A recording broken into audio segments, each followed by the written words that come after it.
بسم الله الرحمن الرحيم.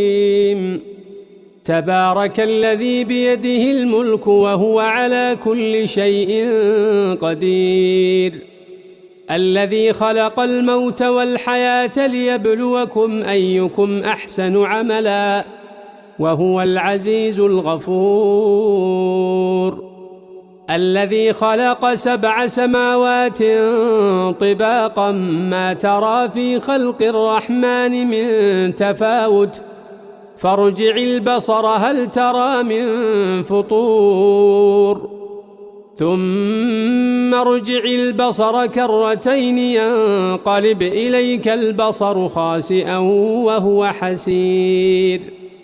ولقد زينا السماء الدنيا بمصابيح وجعلناها رجوما للشياطين وأعتدنا لهم عذاب السعير.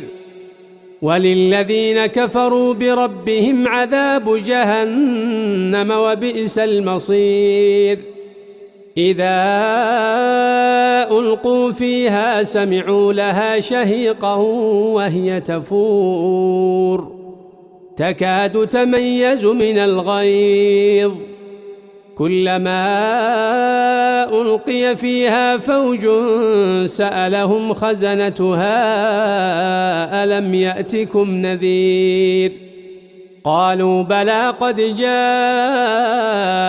نذير فكذبنا وقلنا ما نزل الله من شيء إن أنتم إلا في ضلال كبير. وقالوا لو كنا نسمع أو نعقل ما كنا في أصحاب السعير، فاعترفوا بذنبهم فسحقا لأصحاب السعير.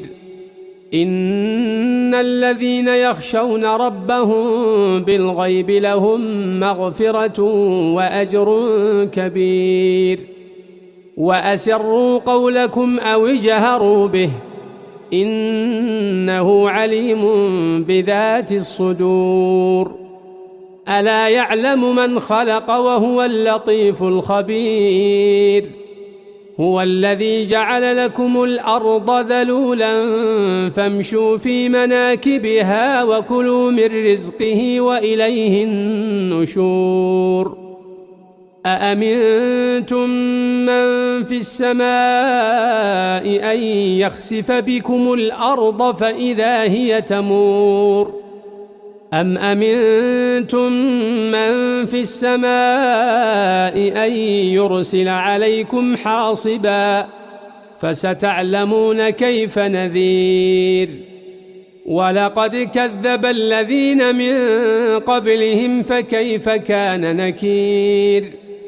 أولم يروا إلى الطير فوقهم صافات ويقبضن ما يمسكهن إلا الرحمن إنه بكل شيء بصير. أمن هذا الذي هو جند لكم ينصركم من دون الرحمن إن الكافرون إلا في غرور.